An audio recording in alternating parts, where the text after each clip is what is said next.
What does a single life matter in the vast, unforgiving emptiness of the African savannah? For Clara Mae Thompson, a veterinarian running from the ghosts of a Montana ranch, it was everything. She offered a bottle of water and a handful of medicine to a dying Maasai teenager, an act of simple compassion. She had no idea she was lighting a fuse. That single act of kindness would not bring her a simple thank you. It would bring her a war with a ruthless land and place her at the odds with an ancient tribe and culminate in a choice that would define her soul. This isn't just a story of survival. It's the story of how a lone woman's quiet courage echoed across the plains and how a warrior tribe came back not with vengeance, but with an honor she never could have imagined. The Kenyan sun was a hammer beating down on the cracked earth of the Amboseli ecosystem. It bleached the color from the sky, leaving a pale, shimmering dome of heat. Below it, Clara Mae Thompson wrestled with the worn-out steering wheel of her Land Rover Defender, a vehicle as stubborn and resilient as she was. The suspension groaned in protest as she navigated a deep lugger, a dry riverbed that scarred the landscape like an old wound. Dust, the color of rust and fine as flour, billowed in through the open windows, coating her skin, her clothes, and the back of her throat. This was her office, a sprawling, merciless expanse of thorny scrub and lone acacia trees, all of it living under the eternal snow-capped gaze of Mount Kilimanjaro. At 34, Clara's face was already a map of her life. The fine lines around her eyes were etched not by age, but by the constant squinting into this same brutal sun. Freckles, a legacy of her Montana childhood, were scattered across the bridge of her nose. Her hands, calloused and capable, currently gripped the wheel with a tension that went deeper than the rough terrain. She was a vet, a damn good one, but her practice wasn't a sterile clinic in a bustling city. It was this truck, packed with medicines, syringes, and suture kits, serving the scattered ranches and Maasai communities who measured their wealth not in shillings but in the health of their livestock. It was a life she had chosen, or perhaps a life that had chosen her, after everything else had been stripped away. The bank had taken the Thompson Ranch back in Montana after her father's death. The sprawling herds of Angus cattle, the scent of pine on a crisp morning, the very land her great-grandfather had tamed, it was all gone, swallowed by debt and a changing world. She had fled, running from the pitying looks of neighbors and the suffocating weight of failure. She came to Kenya on a volunteer program and simply stayed here in the raw, untamed wilderness. The emptiness outside matched the emptiness inside. Here, her skills mattered in a primal, immediate way. Saving a zebu cow from a difficult birth felt more real, more vital than anything she had left behind. A flicker of movement high in the sky caught her eye. Vultures. Not one or two, but a lazy, patient spiral of them. A dark vortex in the pale sky. Her vet's instinct, honed by years of reading the subtle language of the wild, kicked in. Vultures meant death, or more pressingly, dying. It could be a lion, kill a sick wildebeest, or something else. Curiosity, a professional and personal trait, tugged the wheel to the right, bumping the Defender off the faint track and into the tall, straw-colored grass. She drove for another 10 minutes, the spiral of birds growing larger, lower. The air grew thick with the low-frequency hum of their presence. She cut the engine, the sudden silence broken only by the chirping of insects and the distant mournful cry of a crowned crane. She grabbed her battered leather medical bag and a canteen of water, the metal already hot to the touch. Clara walked forward, her boots crunching on the dry vegetation. The smell hit her first. Not the coppery tang of a fresh kill, but the faint, sickly sweet scent of infection and slow decay. She pushed aside a curtain of high grass and stopped dead. It wasn't an animal. Lying at the base of a stunted Vachellia tortilis tree was a boy, a teenager. He was Maasai, identifiable by the stretched earlobes with their beaded adornments and the thin, muscular frame characteristic of his people. He should have been draped in a vibrant red shuka, the traditional cloak, but it lay in a tattered heap beside him. He wore only a pair of worn shorts. His body was a testament to suffering. His lips were cracked and black. His skin stretched taut over his cheekbones, and ribs had the dull, ashen look of severe dehydration. But it was his leg that drew Clara's professional gaze. A crude, dirty bandage was wrapped around his lower calf. Dark, ominous fluid had seeped through it, and the flesh around it was swollen and an angry purplish red. Flies, fat and iridescent, buzzed around the wound. He was conscious, barely. His eyes, deep set and clouded with pain, fluttered open as her shadow fell over him. A low groan escaped his throat, a sound so dry it was more of a rasp than a human noise. Clara's heart, a muscle she'd tried to harden over the years, clenched. This was not a sick calf. This was a child. All the professional detachment she cultivated evaporated in the searing heat. "Hey," she said softly, dropping to one knee beside him.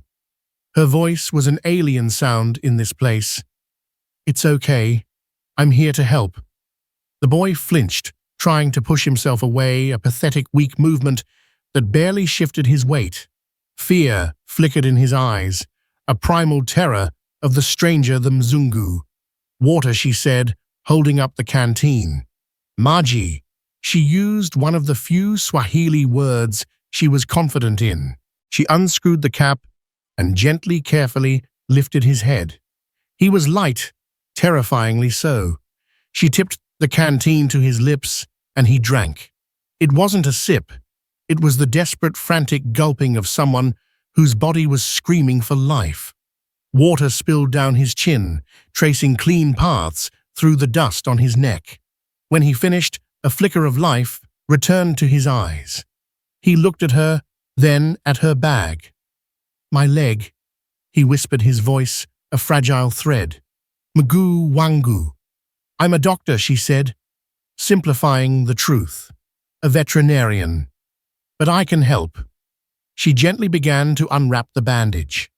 The stench that rose from the wound was overwhelming, a putrid mix of infection and necrotic tissue. The boy hissed in pain as the cloth pulled away from the raw flesh.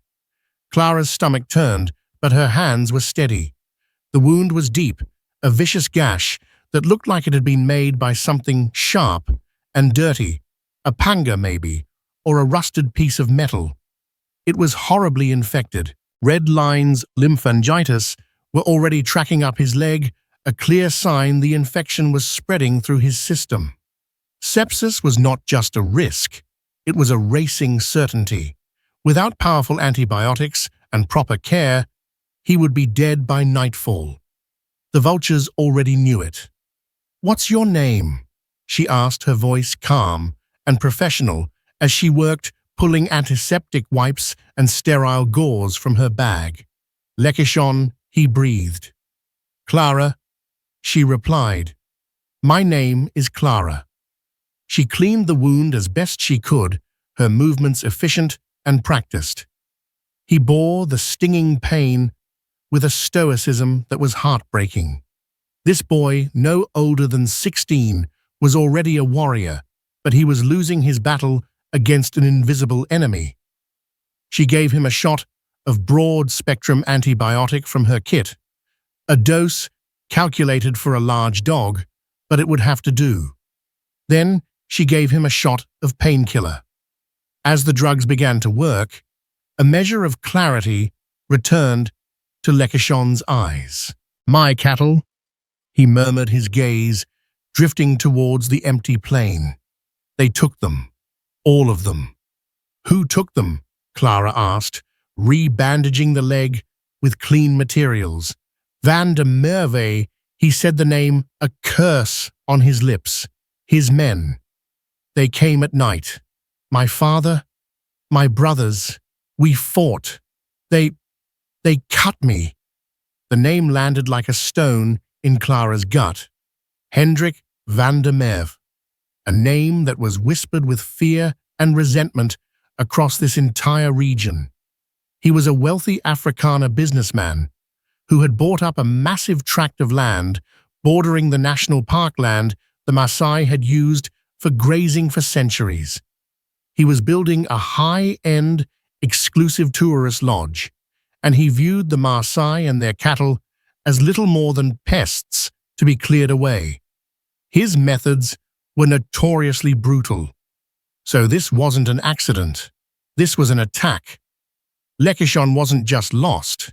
He was a casualty of a private war. She knew with a sudden, chilling certainty that leaving him here was a death sentence. Taking him to the nearest hospital was hours away, time he didn't have. And taking him to his own manyatta, his family homestead, was impossible. She didn't know where it was, and he was too weak to guide her. Even if they found it, they wouldn't have the medicine he needed. There was only one choice: her small two-room bungalow and attached clinic a 30-minute drive away. It was a violation of a dozen unspoken rules. A Mzungu woman taking a Maasai warrior, even a young one, into her private home was unheard of. It would invite questions, suspicion, possibly anger from his family. And if Van der Merwe found out, she was sheltering a witness to his crimes. She looked from the boy's pain-filled eyes to the circling vultures above. The ghosts of her past whispered to her. She had lost her home because her family had been too proud, too slow to adapt.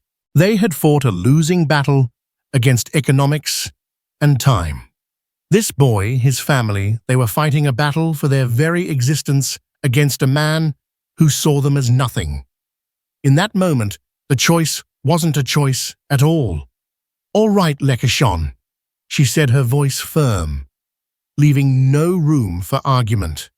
"We're getting you out of here. Can you stand?" He tried, but his legs buckled. He was weaker than he looked. Clara was strong, her muscles corded from wrestling calves and hoisting feed sacks. She looped his arm over her shoulder, took most of his weight, and half-dragged, half-carried him towards the Land Rover. He weighed less than a bag of grain. As she settled him into the passenger seat, he looked at her, his dark eyes filled with a mixture of confusion, pain, and a flicker of something else. Gratitude, hope. Why, he asked the single word, holding the weight of his entire ordeal. Clara slammed the door shut and walked around to the driver's side, the dust swirling around her boots. She got in, turned the key, and the engine roared back to life, scattering the vultures into the sky. She looked at the boy, a stranger who was now her responsibility, a life tethered to hers by a thread of chance.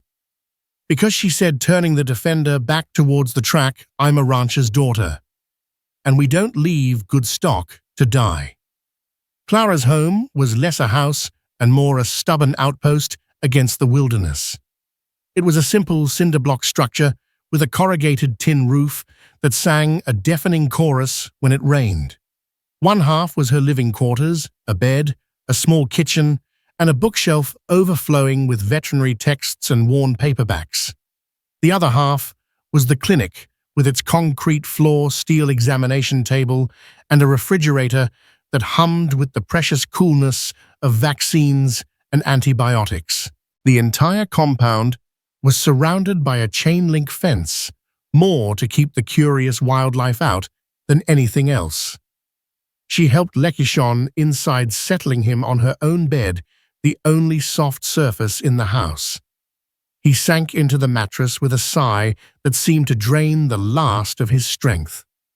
For the next few hours, Clara was pure professional.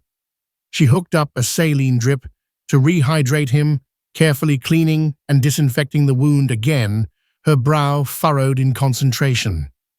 The infection was bad, but the antibiotics seemed to be taking hold. The angry redness had not spread further, a small but critical victory. She worked in silence, a world away from the sterile, beeping environment of a modern hospital. Here the only sounds were the hum of the fridge, the buzz of flies against the window screens, and Noloshon's shallow breathing. By evening, his fever had begun to recede. He slept a deep, restorative sleep. Clara sat in a worn armchair, watching him, the medical bag at her feet. She felt a profound sense of unease. She had crossed a line. This wasn't a sick goat or a rancher's dog. This was a human being, a member of a proud and private community, and a victim of a powerful, dangerous man. The consequences of her actions arrived the next afternoon in a cloud of dust, far thicker than her own. It wasn't a battered Land Rover. It was a gleaming black Toyota Land Cruiser, the kind favored by government officials and wealthy businessmen. It rolled to a stop outside her fence with an arrogant authority, its engine a low, menacing rumble. Clara's stomach tightened. She stepped outside, wiping her hands on her jeans, her posture straight, defiant. The driver's door opened, and Hendrik van der Merwe emerged. He was a big man, tall and broad-shouldered, with a florid, sun-beaten face and pale, cold eyes. He wore expensive khaki trousers and a crisp linen shirt attire that looked absurdly out of place, yet broadcast his wealth and power. He didn't look at Clara. He surveyed her small compound with a look of undisguised contempt, as if inspecting a blemish on his pristine landscape. From the passenger side stepped another man, Kibo. He was Maasai, but he had shed his traditional shuka for a security guard's uniform. He was powerfully built, his face a hard mask. Kibo was van der Merwe's enforcer, a man who had traded his heritage for a salary and the power that came with it. He was feared even more than van der Merwe, for he was a traitor, and his cruelty was personal. Miss Thompson, van der Merwe, said, his voice a smooth, deep baritone with a heavy Afrikaans accent. He walked towards the gate, Kibo a step behind him, his arms crossed. We seem to have a small problem of pests. If you're talking about tsetse flies, my dipping services are available. You know my rates, Clara replied, coolly, refusing to be intimidated. Van der Merwe chuckled a humorless sound. Very amusing. No, I am talking about a different kind of pest. The two-legged kind. The kind that trespasses and steals. Funny, Clara said, her eyes narrowing. That's what the local people say about you. The smile vanished from his face. I have a legal title to this land, a deed. I am bringing progress development, something these people stuck in the past cannot understand. I heard a rumor that one of their young troublemakers was injured yesterday, a cattle thief, I believe. They say he ran off. You haven't seen anyone like that, have you? A boy with a cut on his leg. His pale eyes bored into her, searching for a flicker of fear, a hint of deception. Kibo stared at the door to her bungalow, his expression unreadable but menacing. Clara felt a cold knot of fear in her stomach, but she thought of Noloshon, lying helpless on her bed. She thought of her father, standing up to the bank agent, his dignity intact, even in defeat. My business is with animals, Mr. van der Merwe, she said, her voice steady.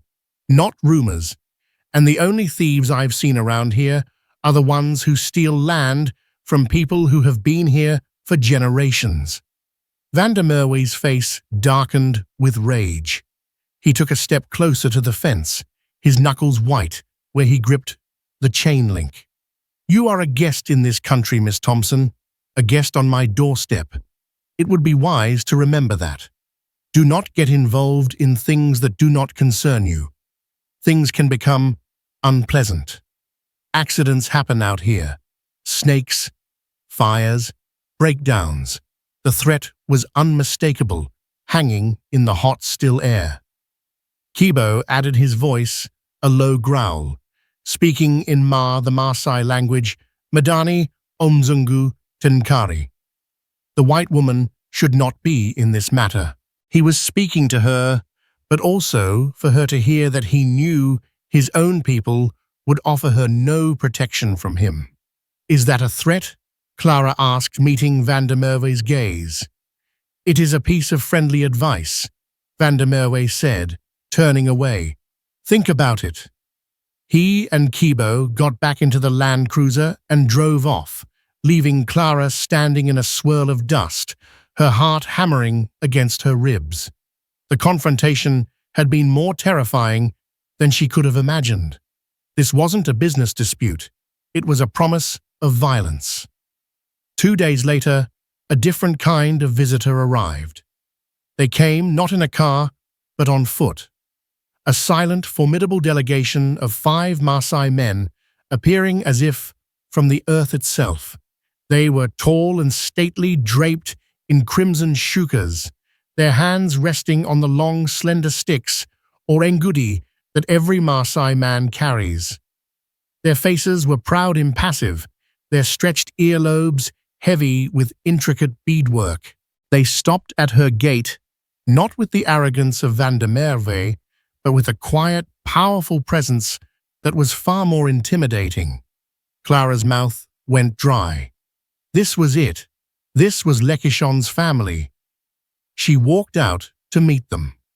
The man in the center, clearly the elder, had a face like carved mahogany, his eyes holding the wisdom and sorrow of a long life. "I am Ola Sentu," he said, his voice deep and resonant. His Swahili was formal, precise. "I am the father of Noloshon. He is here," Clara said simply. "He is safe. He is healing." "We have come for our son," Ole Sento stated. It was not a request. "Of course," Clara said. "But he's not ready to travel. The wound was badly infected. He needs to finish the course of antibiotics. To move him now would be dangerous." The men exchanged glances, their dark eyes unreadable. Suspicion radiated from them. In their culture, sickness and healing were matters for the community, for their own healers and remedies. For an outsider, a Mzungu woman to take one of their own into her home was a deep breach of protocol. It suggested a claim, an ownership that was deeply offensive. "You are a cattle doctor," one of the other men said, his tone sharp. "You are not a doctor for people, for a Moran, a warrior.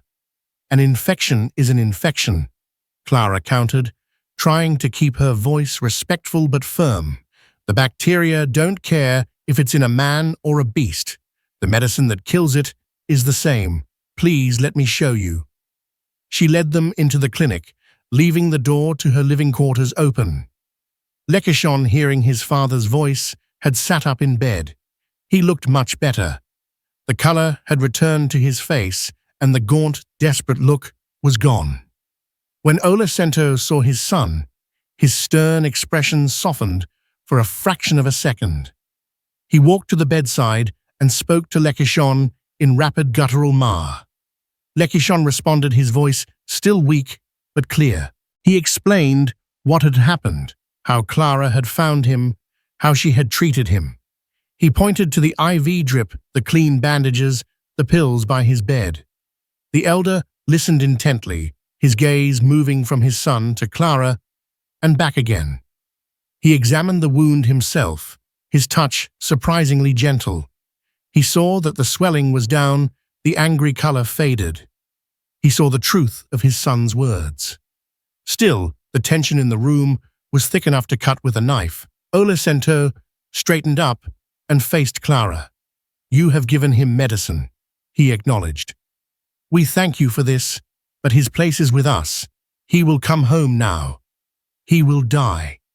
Clara said the words, blunt, stripped of all diplomacy. She was tired, scared, and frustrated. "If you take him from this treatment, the infection will return. He will get sepsis. His leg might need to be amputated, or he will die. It's that simple." A heavy silence fell. Clara felt as if she were balanced on a knife's edge. On one side was Van der Merwe's violent greed. On the other, the unyielding tradition of a proud people. She was caught utterly and completely in the middle.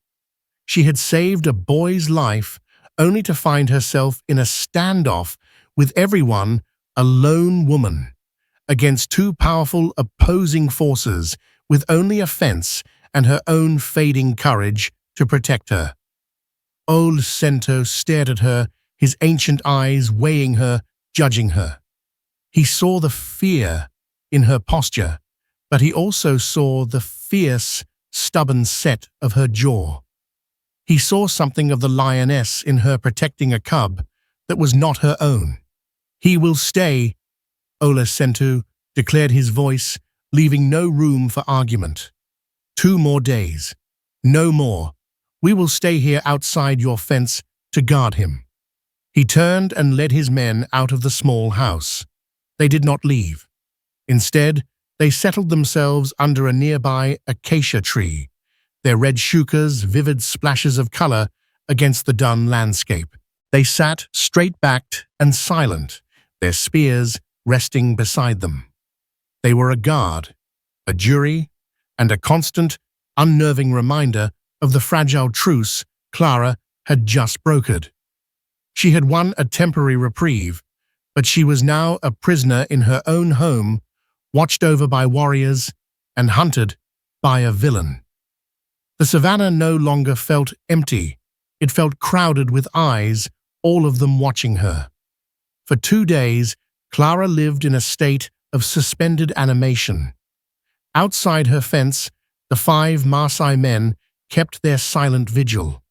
They were a living wall, a constant presence that was both a comfort and a source of intense pressure. They spoke little, their needs few. Clara offered them food and water, which they accepted with solemn formal nods. She felt their eyes on her every time she stepped outside, analyzing her every move. She wasn't just a vet anymore. She was a custodian, her competence and character under the sternest review of her life. Inside, Noloshon grew stronger. The antibiotics were working their magic. The fever was gone, and he was eating voraciously, regaining the weight he had lost. He was quiet but observant, watching Clara as she moved about her small home, cleaning her equipment, making notes in a ledger. "My father," he said, on the second day, his voice stronger now. "He does not trust outsiders." I can see that, Clara replied with a wry smile, glancing out the window at the silent figures under the tree. "It is not you," Noloshon clarified, as if sensing her thoughts. "It is everything. The government takes our land for parks. The farmers fence the water holes. Men like Van der Merwe, they see us as ghosts. They want us to disappear. Every stranger who comes brings a new loss." His words struck a chord deep within Clara. She thought of the auctioneer's gavel, falling, the final brutal sound that had erased her family's history from the map of Montana. "I think I understand that better than you know," she said softly. She learned more about the attack. Van der Merwe's men, led by Kibo, had not just stolen the cattle. They had done it with calculated cruelty, driving the animals through thorn bushes, injuring many. It was a message: your wealth is fragile. Your life here is over. Noloshon had been cut down when he'd tried to free a prized bull, his family's most important breeding animal.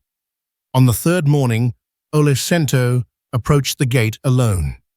"Today, he comes with us," he stated. Clara checked Noloshon's leg one last time. The wound was clean and healing well. The danger of sepsis had passed. "He's ready," she agreed, "but he must keep it clean. And he should not put weight on it for another week." As Noloshon limped out of the house, supported by one of his clansmen, Noloshon turned to Clara. He reached into a leather pouch at his belt and produced a small beaded bracelet. "This is for you," he said, his voice stiff with formality. "A payment for the medicine." Clara looked at the simple gift, then at the proud, unyielding face of the old man. She knew this was more than a transaction. It was a dismissal, a final closing of the account. "Thank you, now we are done with you." A wave of disappointment, sharp and unexpected, washed over her. She hadn't done it for payment. "Thank you," she said, accepting it.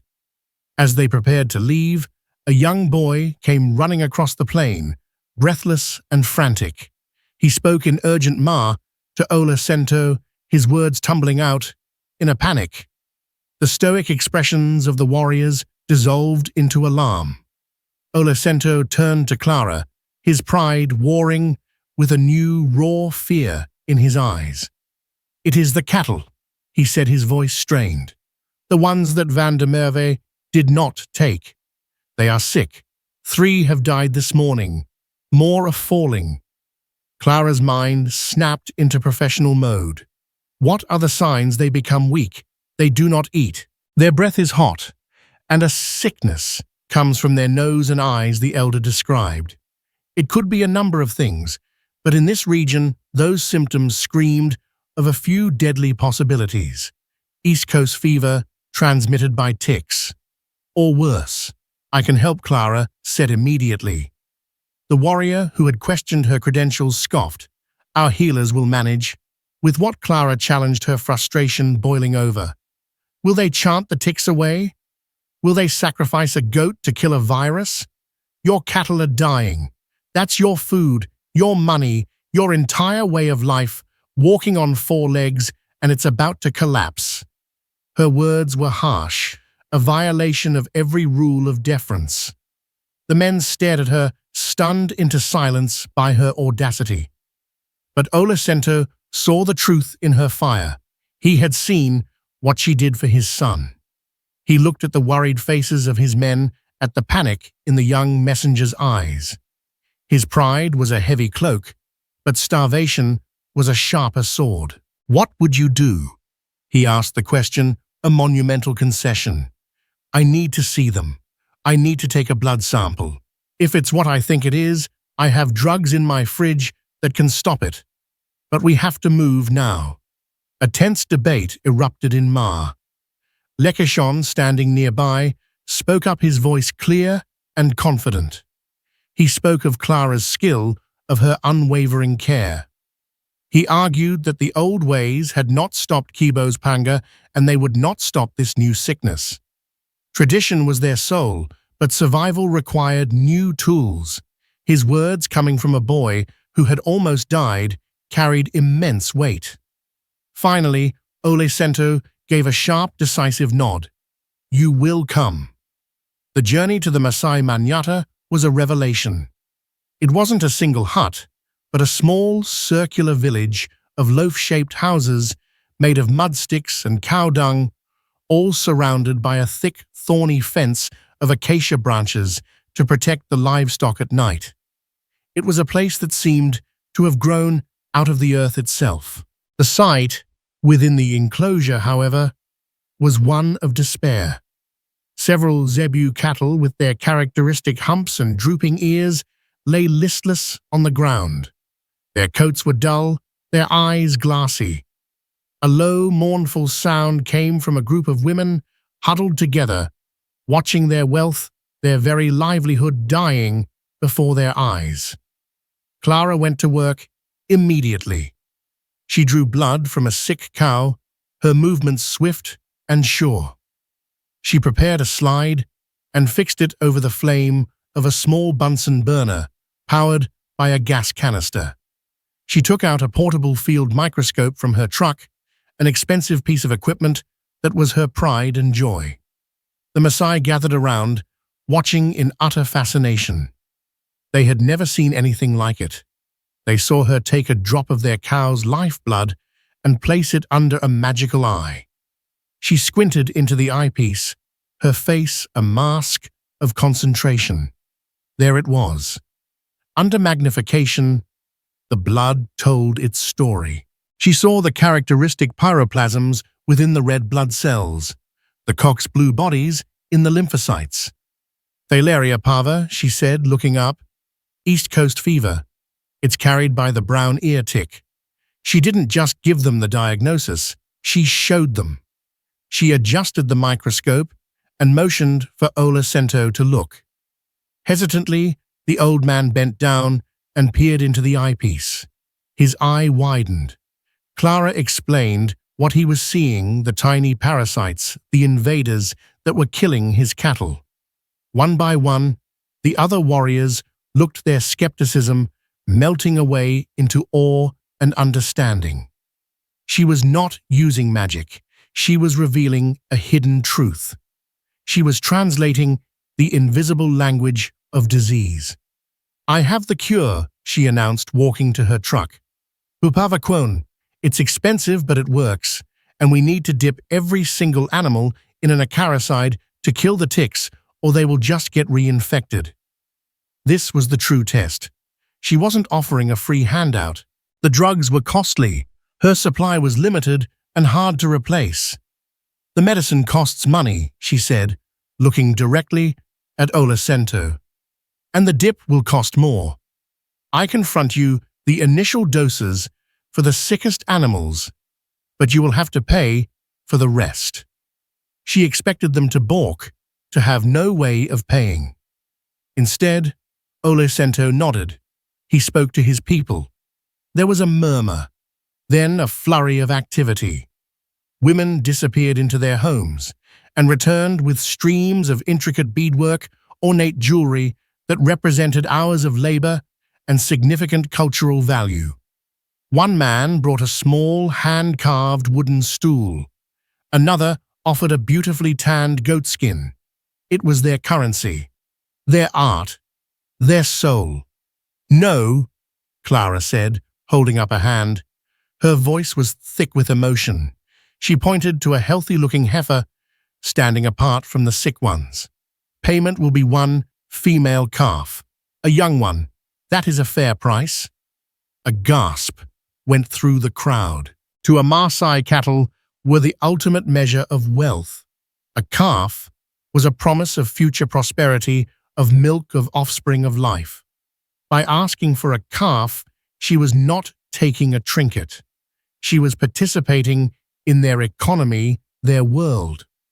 She was speaking their language. Noloshon stared at her, and for the first time, a slow, genuine smile spread across his face, crinkling the corners of his wise eyes. He understood. This was not the act of an outsider demanding payment. This was the act of a fellow rancher, a person of the cattle making a deal. It was an act of profound respect. He gave a sharp command. A young man darted into the herd and skillfully separated a beautiful, healthy calf, leading it towards Clara's truck. You have our thanks, Noloshon said, and this time the words were not formal. They were warm, filled with a newfound respect. And you have our debt. For the rest of the day, Clara and the Maasai worked side by side. She administered the injections to the sick animals, showing the young warriors how to do it safely. They organized the rest of the herd, their innate skill with the cattle making the difficult job manageable. They listened to her instructions about the tick dip with rapt attention. As the sun began to set, casting long shadows across the savannah, Clara felt a sense of belonging she hadn't felt since she'd lost the ranch. She was covered in dust and sweat. Her muscles ached, but her heart was full. She had earned more than a calf. She had earned trust. She had bridged the chasm between two worlds, not with pity, but with shared knowledge and mutual respect. She did not know that her victory had been observed. High on a ridge a mile away, a pair of binoculars watched the scene. Kibo lowered the glasses, a sneer on his face. He pulled out a satellite phone and dialed. "Boss," he said into the phone, "the vet. She's not just helping the boy, she's with them. All of them. She's saving their cattle." The voice on the other end, Van der Merwe's, was cold as ice. "Is she? Then the problem is not the pests. The problem is the woman. It's time we showed her what happens to people who choose the wrong side." The success at Ola Sentu's Manyatta was a turning point. News of the cattle doctor who could see the invisible spirits of disease and command them. With her needle traveled fast across the plains, carried by word of mouth from one grazing ground to another. Other communities, hearing of their neighbors miraculously recovering herds, sought Clara out. Her days became a blur of dusty travel diagnoses and shared work. She was no longer just the outsider Mzungu vet. She was becoming a crucial part of the ecosystem's survival. She bartered for her services a few chickens here, a sack of maize there, another calf from a wealthier family. Her small compound began to look more and more like a fledgling homestead. She had forged an alliance, but in doing so, she had declared herself an enemy of Hendrik van der Merwe. His retaliation was not swift and direct. It was insidious, a slow, strangling constriction. The first sign was the wire. Overnight, a new fence appeared, miles of it, gleaming with lethal-looking barbs. It cut directly across a traditional grazing route the Maasai had used for centuries, a route that led to the only reliable water source for miles during the dry season, a small spring-fed river. Van der Merwe's land deed was questionable, its boundaries deliberately ambiguous, but he had the power and resources to enforce his claim. Armed guards, Kibo's men, patrolled the new fence line. The Maasai were trapped. Their recovering herds now faced a new threat-thirst. The tension in the region, which had eased with the passing of the cattle sickness, now returned tenfold hotter and more dangerous than the midday sun. A delegation of elders with Ola Sento at its head came to Clara's compound. Their faces were grim. "He is choking us," Ola Sento said, his voice a low rumble of fury. "The cattle will die without the river. He wants to force us from this land forever." "We could cut the wire," a young, hot-headed warrior named Masikio suggested, his hand tightening on his spear. "We are many. His guards are few." And then what Clara countered, pacing in front of them. "They will shoot. People will die. The government will come, and they will see Maasai warriors attacking private property. They will not see the stolen water. They will not care about your ancient rights. They will only see violence, and they will side with the man, with the deed, and the money. Van der Merwe wants you to attack. He's baiting you." She saw the frustration in their eyes. They were warriors, a people whose history was written in acts of bravery and defiance. To be told to stand down in the face of such a blatant attack was anathema to them. There must be another way, she insisted. "He's a bully, but he's not stupid. He has weaknesses. We just have to find them." For days, Clara drove the perimeter of Van der Merwe's vast property. From a distance, she studied the new fence, the patrols, the steady construction of the luxury lodge on a high promontory overlooking the plains. It was going to be an opulent palace of glass and timber, a monument to greed. She felt a familiar despair.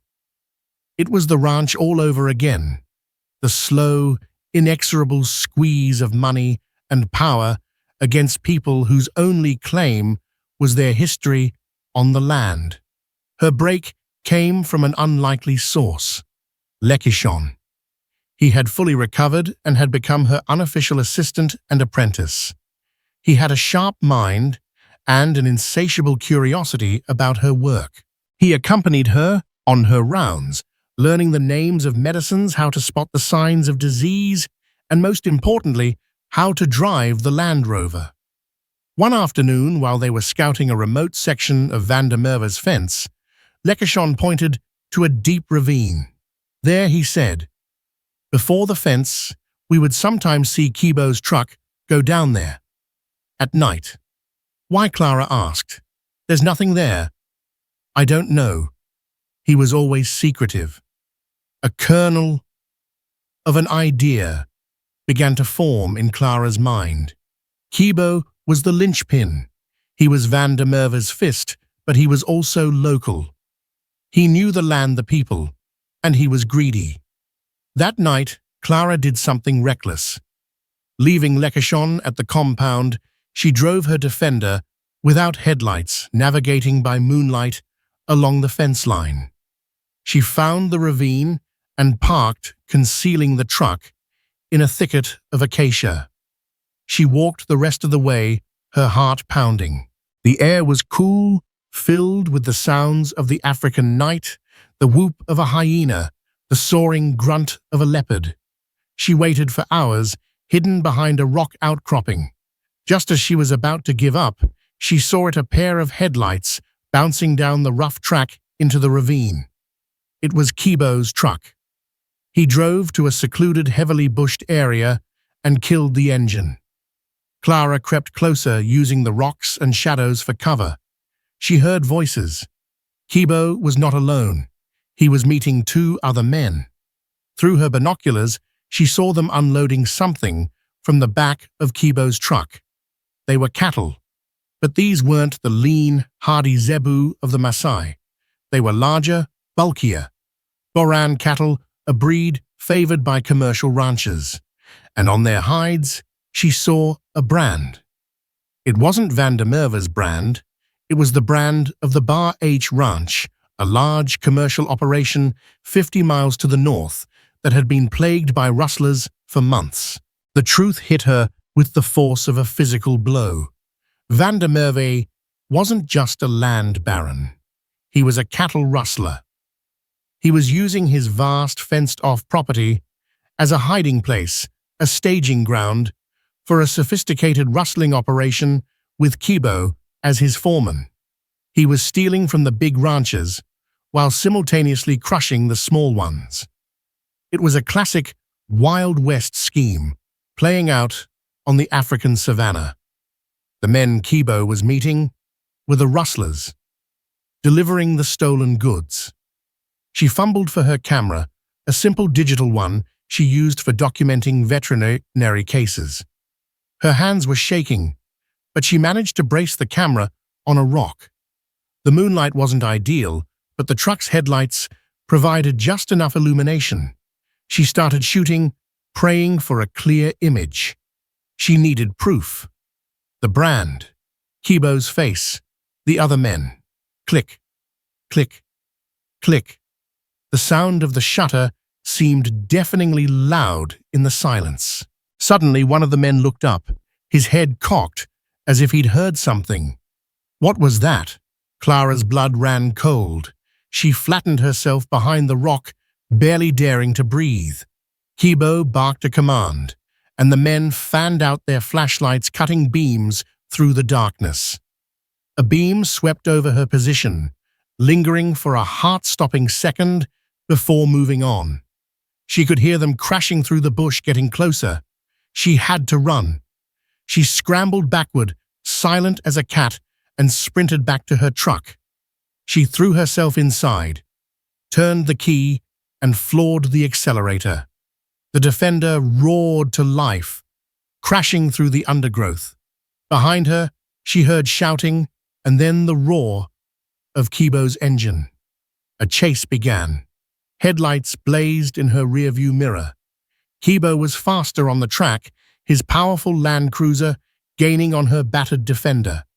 She swerved off the track, heading into the open plain, a place she knew better than him. She dodged thorn bushes and termite mounds, the Defender bucking and groaning. A gunshot rang out, and she heard the sickening thwack of a bullet hitting metal somewhere behind her. He wasn't trying to scare her anymore. She remembered a deep, treacherous lugger not far from her route. It was a risky move, but her only chance. She aimed for it, pushing the old truck to its limit. She hit the edge at full speed, flying through the air for a moment before crashing down hard on the sandy riverbed below. The impact jarred every bone in her body. The engine stalled. Silence. She tried the key. Nothing. It turned with a dead, sickening click. She was a sitting duck. In her mirror, she saw Kibo's headlights pause at the top of the embankment. He had her trapped. But then something else happened. From the darkness, on either side of the Luga, figures rose. Tall, silent figures. Warriors. They appeared as if from nowhere, dozens of them, their red shukas like blood in the moonlight, their spears glinting. They formed a silent, impassable line in front of her truck. Noloshon. When she hadn't returned, he had gone for help. Kibo stood silhouetted against his headlights, looking down at the sea of warriors. He was one man with one gun. He was facing the collective wrath of the people he had betrayed. He slowly put his truck in reverse and backed away, disappearing into the night. Clara slumped over the steering wheel, her body trembling with adrenaline and relief. The next morning, she didn't go to the police. The local police were in Van der Merwe's pocket. She went to Noloshon. She showed him the pictures on her camera. The images were grainy, but clear enough. The stolen cattle. The Bar H brand. Kibo. Noloshon looked at the pictures and a slow, grim smile of understanding spread across his face. This was a weapon far more powerful than a spear. He sent riders not to the police, but to two places. One rider went to the Bar H ranch carrying a message for the owner, a formidable ex-military man named Colonel Davies. The other rider went to the office of the Kenya Wildlife Service with a message for the regional warden, a woman known for her incorruptible nature. The message was simple. We have information about your stolen cattle and a threat to the park's northern boundary. 2 days later, just as the sun was rising, a convoy descended on the area. It was not the police. It was Colonel Davies in his own Land Rover, accompanied by a truck full of his ranch hands, all armed. With them were 2 green KWS vehicles carrying the warden and a squad of rangers. They didn't go to Van der Merwe's lodge. Guided by Noloshon and a dozen other young warriors, they went straight to the ravine. Kibo and his men were caught red-handed moving the stolen herd. They surrendered without a fight. The convoy then proceeded to the main gate of the lodge with Kibo in cuffs. Van der Merwe came out blustering and threatening, demanding to know the meaning of this intrusion. The Coas warden, a stern, no-nonsense woman, simply pointed to Kibo. He's confessed, Mr. Van der Merwe, to everything. The rustling, hiding the stolen animals on your property. The illegal fence blocking a public water route, which, by the way, is a violation of the Water Act of 2016. And assault with a deadly weapon against a civilian. She nodded towards Clara, who stood beside Noloshon. We're impounding your land as a crime scene. Colonel Davies, a man whose fury was a quiet, terrifying thing, stepped forward. And I'll be seeing you in court for the matter of my 200 stolen cattle, you bastard." The color drained from Van der Merwe's face. He was ruined. His web of corruption had been unraveled, not by a government investigation, but by a lone vet, a determined tribe, and a few grainy photographs. As KWS Rangers began the process of cutting the illegal fence and Van der Merwe was led away, Ole Sento stood beside Clara, watching the dawn break over the savannah. The land was quiet, the air clean. The cattle would drink from the river again. "You fought not with a spear, but with a sharp mind," the old man said, his voice filled with a deep, abiding respect. "You showed us a new way. You are not an outsider, Clara Mae Thompson. You have the heart of a Maasai." Clara looked at the vast plain, at the snows of Kilimanjaro blushing pink in the morning light. She looked at the proud, resilient people standing with her. The ghosts of Montana were finally silent. She hadn't found a replacement for the home she had lost. She had found something entirely new. She was home. A week later, a new sound carried across the plain, not of engines or threats, but of singing. Clara stepped out of her clinic to witness a river of people flowing towards her compound. It was the entire community, adorned in their most magnificent finery. Warriors in ostrich feather headdresses, women ablaze in beaded collars, their collective voices rising in a song of tribute that seemed to vibrate in the very air. Noloshon met her at the gate, his face beaming. "They have come to honor you." Clara stood speechless as they gathered their vibrant colors, a stark contrast to the dun landscape. Ole Sento, looking more regal than ever, stepped forward, his voice booming with authority and warmth. "Clara Mae Thompson, you came as a stranger, but you did not act as one. You healed our son, you saved our cattle, and you gave us back our water. You taught us that wisdom can be a sharper weapon than any spear. You have become a shield for our people." At his signal, the Morans began to dance their famous vertical leaps, telling the story of the past weeks, a saga of sickness, struggle, and victory. The women then came forward, laying gifts at Clara's feet, intricate beadwork, tanned skins, and gourds of milk. They were offerings of profound respect, treasures from a people rich in spirit. Finally, Ole Sento himself approached leading a magnificent honey-colored cow, an engashai, the highest honor one could bestow. "A person's wealth is their cattle," the elder said, his voice thick with emotion. "You restored ours, so we give you a piece of our own. She is a part of our herd, and so you are now a part of our family." He placed a hand on her shoulder. "We have given you a new name among us. You will be known as Noloshon, she who heals the people. It is your name forever in this land." Tears streamed down Clara's face, washing away the dust and the last vestiges of her old grief. Looking at the sea of welcoming faces, at the honored cow that symbolized life and belonging, she understood. She hadn't found a replacement for the home she'd lost in Montana.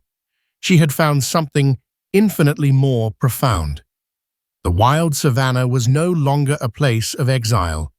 It was her sanctuary, her purpose, and her home. And her name was Noloshon. Clara Mae Thompson's story reminds us that the biggest changes often begin with the smallest acts of courage. She didn't set out to be a hero. She simply chose compassion over indifference. And in doing so, she bridged a gap between two worlds, proving that respect and understanding can be more powerful than fences and firearms. It's a powerful testament to the fact that one person truly can make a world of difference, not by changing the world, but by changing the world for one person, one family, one community at a time. What did you think of Clara's journey from a heartbroken rancher's daughter to the honored Noloshon of the Maasai? Let us know in the comments below what part of her story resonated with you the most. If this story moved you, please hit that like button. Share it with someone who needs a dose of inspiration, and be sure to subscribe and ring the bell so you don't miss our next story. Thank you for watching.